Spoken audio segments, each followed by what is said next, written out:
welcome to Fat Squirrel Speaks. Today is Friday, July 11th. I'm Amy Beth, also known as the Fat Squirrel on Ravelry and the Fat SQRRNRRL on Instagram. My pronouns are she, her, they, them. Thanks for coming over to visit. Thank you to patrons of the podcast who support me at patreon.com/thefatsquirrel. Oh, let's just all take a second to thank them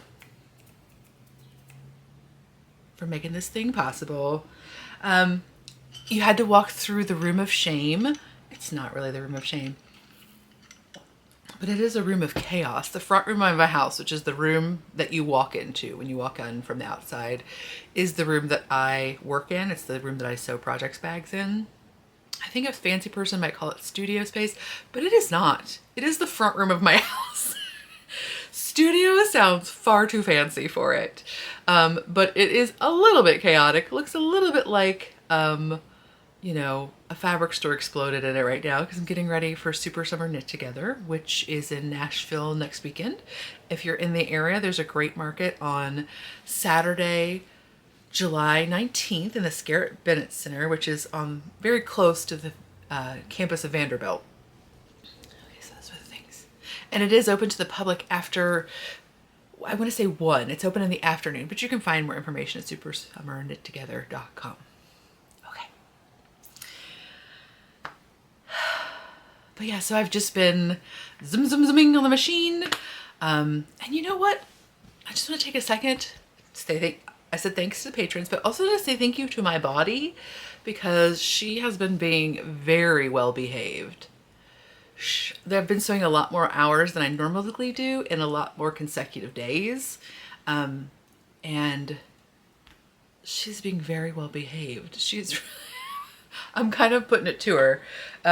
So thank you, body. Thank you for supporting me in this money-making adventure. You know that you have to, because if you don't, we won't have money to feed you. So I'm thinking it's in your best interest, body. But thank you anyway. Maybe it's because I fed her like 13 pounds of cherries this cherry season. Maybe that's the secret. I'm not kidding you. I think I have eaten it's at least 10 pounds of cherries this cherry season. I'm going to fully turn into a cherry. Like, I'm going to pretend now that all of my blushies are in fact cherries. Oh, speaking of which, Freckle tattoo update. If you weren't with me last episode, I got a microblading technique to tattoo freckles onto me. They're semi-permanent. They last like a year or 2 depending on your skin type and your skin coloring and etc, etc. So we are a week and 2 days out from when I had them done. And I think, so what happens is like you get the tattoo and then it starts to go through its healing process. You know, you get like sort of like a slight scabbiness, but that sounds way more intense than it is. Just like slightly, like you can feel that they're like maybe a slightly rougher than your typical skin texture. And then she told me that what will happen is they'll sort of like fade a bit. I'm assuming that's something about like healing fluids in your face sort of like surrounding them and whatever. So they sort of like cure. So I'm hoping I am in the faded portion because they are quite faded. The ones on the outside of my head, like I did seem to heal from the inside out, which is typical. So these ones are slightly like less healed than the ones that are on my nose. But yeah, we'll see. I do have a touch up in, I think it was 6 weeks. Yeah. So that if I want more spots, which I think I'm going to want because they're super fun. I totally made notes while I was sewing this morning and then proceeded to leave them downstairs. And you know, a normal human being would have gone downstairs to get them. But I was like, no, I'll remember what's on there. You know better, self. You know better. I am wearing my Recalibrate sweater, which is a pattern by Shana Lines. It's Shana. Recalibrate. It is a pattern written for fingering weight yarn. It's knit side to side, and it's one of my favorite things to knit for the summer. It's kind of like knitting a shawl in the way that None of the rows get really long, because as a fat person, my like circumference is quite big. So some of those rows, especially like on a yoked sweater, when you have my very fat corn-fed arms and my very big Midwestern / English bosoms, like those rows get bananas. They get real big. They get real crazy. But this one, you're side to side. So you're knitting, as you can see, it's garter stitch. And again, as I just said, it's garter stitch. So it's just the joy of knitting a shawl. You need like, mostly you just need 2 skeins of fingering weight yarn. For me, I sort of need, if I'm just gonna do 2 colors, I sort of need like a bigger than 100 gram skein, I think. If I'm not mistaken. I could be lying. No, because I did just knit one with, no, that had more than 1 skein. Okay, sorry. But anyway, you can pretty much make it from stash, is what I'm trying to say, and not saying effectively at all, is that you can sort of make it from stash. And now that I've talked about it, I clearly need to make another one because I've just convinced myself that I should. Okay, so that's that. Okay, administrativeness. So as I mentioned, I'm going to the Super Summer Knit Together, but I thought what I would do is do a pre-order, and it'll actually start now. I'll have it up on the website when this goes out. So if you're interested, you can just go ahead and go pre-order one now. I'm gonna have these bags at Super Summer Knit Together, but you know, we all need some cursey angels right now. Don't you think we need some cursey angels in life? So I got this fabric for SSK because I always get requests for cursey bags, and I just think maybe we should do a pre-order with them, right? So this will be, they're all the Aran size, because the Aran sweater size, which is my biggest bag. And that's just because this print, I need that size to actually get all of the gals in, and to make the best use of the fabric as it's printed. But they will all look, Lord willing, the creek don't rise, they will all look exactly like this. The front and the back is the same. And you do get a little bit more cursiness on the bottom, but that's what it'll look like. So yeah, I think I'm going to do those. If you're interested, you can find it at fatsquirrelfibers.com. And then that is a true pre-order. So bags will go out before, let's see, they'll go out before September. So they'll go out in August. So if you're interested, again, I'll put that up, and it'll be out for about a week, probably, ish, if you're interested in getting one. And so then, small update from the comment section of last episode. So I had talked a little bit about, or maybe more than a little bit, I was talking about cakes. I probably talked a lot of it about wanting to find a way to make some of my favorite cakes, which are sort of, are what I believe is a European style. And some of you had there were so many interesting suggestions. There were like the suggestions I expected. And the most popular suggestion is to do like a genoise. And you know, that makes sense. And I had looked at it a lot before, but I just thought a genoise is a sponge cake because it does not have any, it's considered that it does not have a chemical leavener.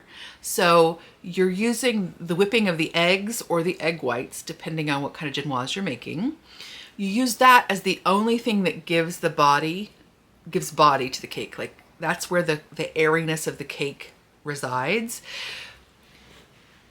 But I was just thinking, sponge cake to me feels like an angel food cake, right? It feels spongy. And to me, like our American cakes feel spongier. I don't know how to explain that texture, but it's like this open-celled texture. And the cakes I'm thinking of have a more, sandy is like it sounds like a negative trait. So it's not sandy in a bad way, but just in the way that it's like, granular also does not sound like something you want in a cake. But they're more dense, and the texture is just maybe more uniformly small. I don't know. These words, I say them. They come out of my face. But anyway, when I think of sponge, I think of like a spongy texture, which doesn't sort of mesh with like what I recall as the texture of these cakes, but it's probably because they're soaked in a syrup. That is a very typical thing with the Genoise, is to brush, I say soak, that sounds, it's like it's just syrup, but like to brush them with like a liqueur syrup or some sort of like flavory syrup, because it gives the cake more moisture. And then I think through that process also does make it slightly, changes the texture slightly. And so yeah, I need to go on cake discovery. I feel like maybe for patrons I should do some sort of like cake a week, which is insane, but could be really fun. I could have like a standardized commentary about the cakes. I don't know, that's kind of crazy, but it would be sort of fun anyway. I think it would be sort of fun. But other suggestions that were super interesting. Somebody recommended the recipe book Gâteau, which my library totally had. So exciting. And it looks amazing. Like, I may have to purchase it as my treat after Super Summer Knit Together, because I don't buy a lot of cookbooks anymore, or even baking books. Occasionally there'll be one that I'm like, but you know, if you just, I tend to use recipes that are online because like it's convenient, or I don't know. But I used to love to check out like lots and lots of cookbooks from the library and then just like flip through them. It was before we had, you know, the entire internet right here. Like you had to go onto a computer to see the internet, and she was quite slow and cumbersome, at least in my price range. And you also could not be using the telephono while you were doing that. So it's just funny. I realized that like I had an Instagram on paper because I just loved to just flip through recipe books. It was like one of my favorite pastimes. That was sort of like a chill brain activity, right? Like it's not requiring a lot of you. It's like very pleasant input. Anyway, I digress. So I love cookbooks, but like there's a point where you sort of like get to this where you're like, okay, they just keep making them. They just keep putting them out, which is great. But like my house doesn't grow every year, so we have to stop at some point. But this one I think I should probably implement like a 1 in, 1 out policy. That would be very reasonable. And then, you know what? Maybe that's what I'll do. I'll implement a 1 cookbook in, 1 cookbook out. But I think I'm going to have to break down and get the Gâteau because it just looks like there are just so many good recipes. It looks like it there. And it would be a very fun one to sort of just experiment through. And then somebody else suggested, this I found very interesting. She suggested a kind of leavener. It's baking soda or baking powder, but it's used in a lot of Italian cakes, and it also has like a vanilla flavoring in it. I'll put the name of it in here because it's pane d'Anglia or something. It's like angel cake or something. So I'll put it in here. They do a yeast, but this one is actually like a chemical leavener, but it has like a vanilla flavor too. So I might have to, the next time I'm visiting Cincinnati, I might have to go to Jungle Gyms and see if I can find it in their international aisle, because I am intrigued. I've never thought about, well, anyway, I'm just kind of intrigued by it because like in the States, we have baking soda and baking powder, and those are just like, that's it. I guess you can have self-rising flour, which is like a different take on a leavener, but you understand that it's just a leavener in flour. There's not like another sort of dynamic along with it. So I'm kind of intrigued. So that was also very fun. So thanks to folks who comment on the podcast. I always read everything. Sometimes I get fatigued and don't heart everything because I think, actually, it's not because I get fatigued. It's because what I'm doing is looking at things as they like pop up and thinking, all right, I'll go ahead and go through and heart everything and just reread. And then I think that I have not done that for a day, and then it's already time to record the episode again. I don't have the ADHD time blindness that like keeps me from getting places on time, but I have like the long time ADHD blind time where I think that the email that I'm supposed to respond to was given to me 2 days ago and it's been 22 days. It's sort of that sort of thing. Like, oh, I got the text to pick up my prescription a few days ago. No, that prescription has already been like removed to the shelf because it was like 9 days ago. That kind of thing. Okay, so then for the thing we're here to actually talk about, which is crafting. Okay, I actually have very little to show you. Maybe the littlest amount I have ever shown you.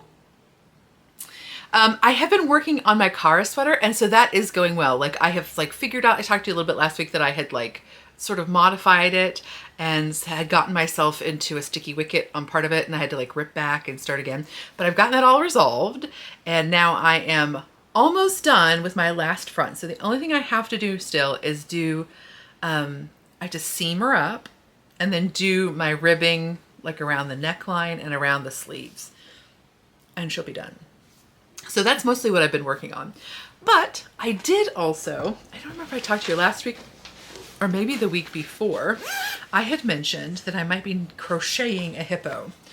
Well, I'm still not sure that I'm crocheting a hippo because this is the first time I believe I have crocheted an amigurumi, or like a, I shouldn't say that, but I've crocheted a toy sort of thing. And I don't know that I like it. That's not true. I have crocheted like with that very fuzzy, like that very chenille sort of, it's not chenille, but that sort of textured yarn. I did crochet with that, and that was, and it was a very small project, and it was just basically like a closed tube. And that was very enjoyable. But this is the first time I've done it with cotton yarn at like a tight gauge that you would typically do for a stuffed toy. And I don't know if I'm on board. I feel like maybe I'm not on board, but I'm going to still keep trying. But I do think it's something I can only do for a little bit at a time. Okay, let me show you what I'm going to do, or what I'm planning to do. Look at her. Look at her. Right. So this is Peggy Hippopotamus.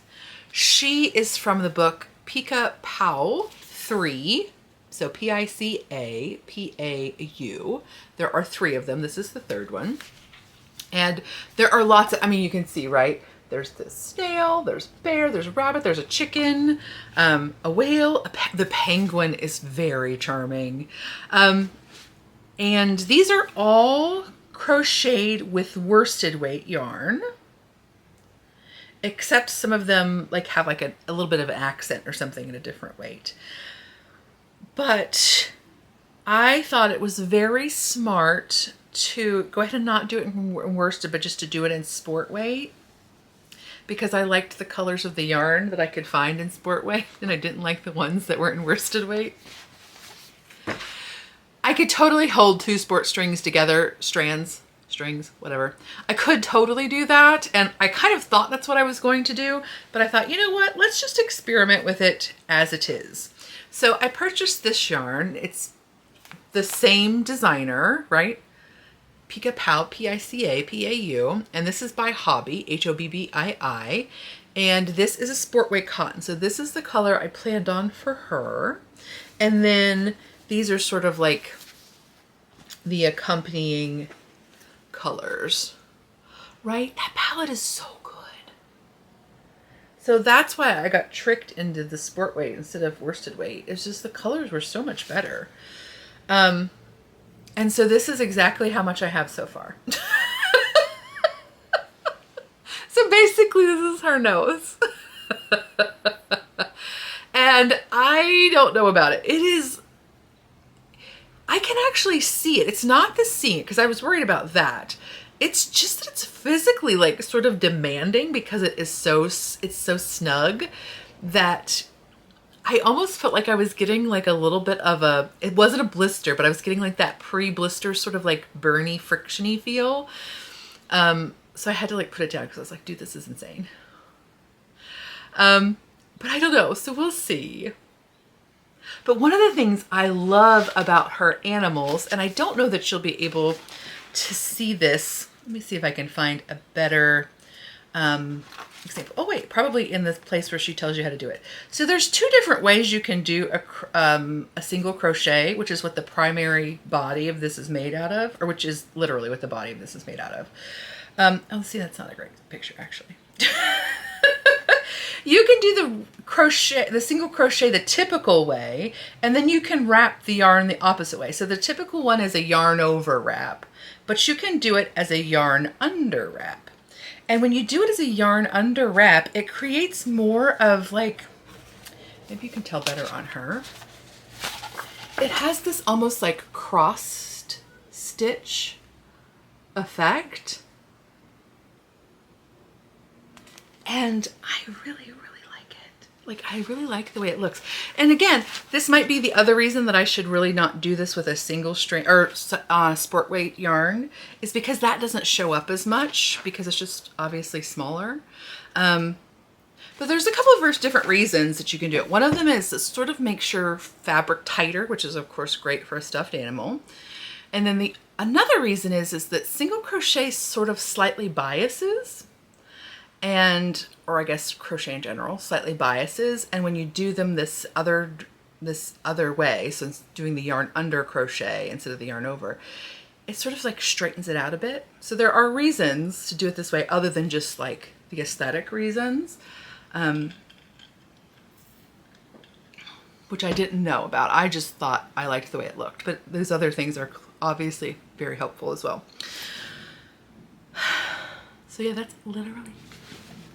I did do other crafting. I've been working on that sweater, but it looks exactly the same as it did last time to you. It looks like a big blob of brown yarn. Not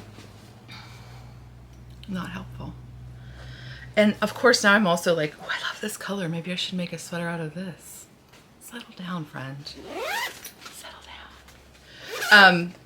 But yeah, so I'm hoping it'll work out. We'll see. If not, that's okay. I can make very attractive dishcloths. That was my like sort of like, okay, if you don't like this, these would be beautiful like dishcloth / washcloth colors, right? Like, I mean, this is way fancier color palette than my kitchen is, which is no color palette. It's a higgledy-piggledy kitchen color palette. Okay, so then in What Are You Reading? Oh my gosh, only trash. It's true. That's not completely true, but I've been on a big thriller kick and I can very rarely recommend thrillers with a good conscience. I mean, that's not totally true. There are some that I'm like, okay, that's decent. And in fact, this week I read Karen Slaughter's Pieces of Her, and then also the second book in that series, which is called Girl Forgotten. And I did enjoy those. I thought, I don't know, sometimes they just felt less trashy, I guess. They felt less like, the thing about thrillers is there's so often a thread of sexual violence in them. Or like that's literally like a pivot, like a big part of the plot. And it's, I don't know, in my opinion, it's really rarely written well about. And by that, I don't know exactly what I mean, but it doesn't feel sensationalized. That's what I guess I consider it being written well, is that it feels realistic from the victim's point of view to some extent. It doesn't feel sensationalized. It doesn't feel, okay, maybe it doesn't feel like a retelling of how a men's directed, written, funded 1980s film portrays sexual violence. How about that? That's succinct, right? That's super succinct. But like so many times, that's exactly what those violent scenes feel like. And that is a very quick way for me to be like, close the book, move on.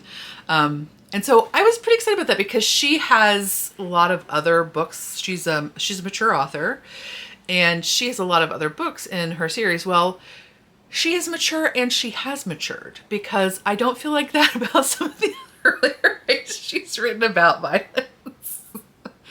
But hey, she's maturing. That's great.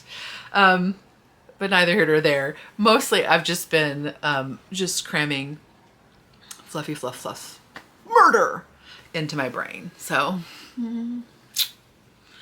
but I do have, I wanted to share, I do have, you might have seen them in the background, my first zinnias. I was a little bit late planting this year, but they're taking off. So this is my first sort of batch of them. This is a picture by LUVKT. I think she's LUV_KT on Instagram. And I believe she's still out of Cincinnati, Ohio. So you can sometimes find her in craft fairs in that area. But she also had an Etsy shop, which is where I purchased this. And so enjoyable. She must also put extra magic in them because during the winter, I store this on top of my cabinet so that she doesn't get broken because she's these precious little ears, right? Precious. And every time when I bring her down, she's not covered in like an inch deep layer of grease and dust. So obviously she has an aura which repels that sticky, gross cooking residue. How cool. I didn't even pay extra for that factor.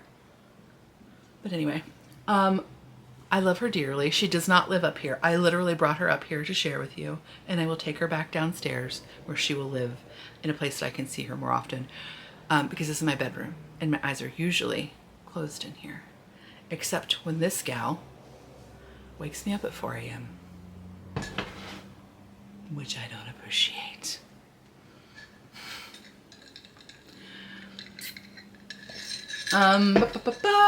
So I think that's it for this week. Thanks for coming over. Hopefully I look dewy in that way that all of the women on The Secret Lives of Mormon Wives look. How do they do that? Actually, I know how they do that. It's like products, right? But as a person who doesn't use products, when I watch those things, I'm all like, who are these magical people? And then like it comes to me in a realization that like, oh, that's not just how they look. When they wake up. Like that's a thing that they're applying. But hopefully not the sweat that I am. Ooh, so dewy. Yeah, I don't know. Maybe I'm pulling it off. We'll see. In editing, I'll be like, oh my gosh, what's wrong with my face? But thanks for coming over to visit this week, even in these low craft times.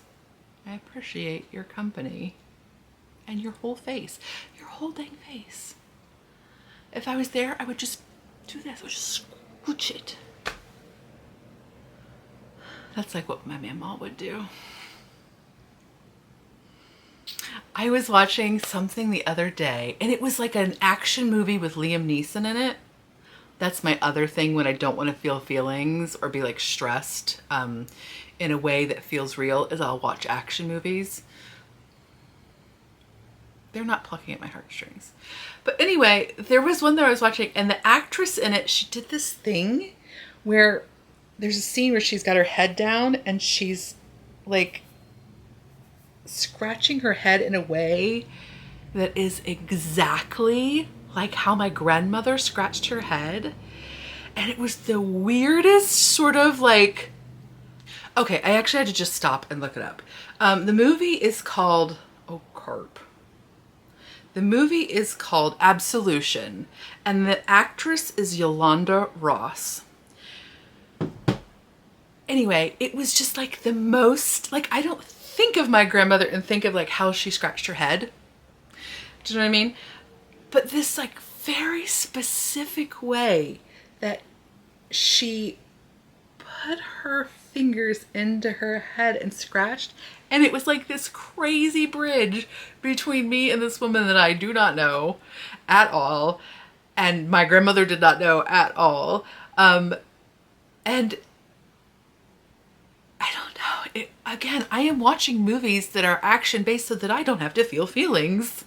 Actually, it wasn't a sad feeling. It was just sort of a fond memory, and then just like a sort of like fun brain trippingness like a brain tripping down a lane sort of thing. To like, how are those, like, how do we do some of these things the exact same way as other people? I mean, I guess there's only so many ways to scratch your head, but I don't know.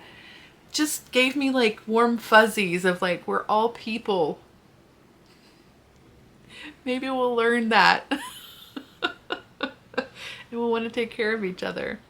Anyway, sorry. That is definitely an aside, but hey, that's what you're here for. Okay? Okay. Thanks for coming over. You're just a joy, and I thank you. And I will talk to you next time. Bye.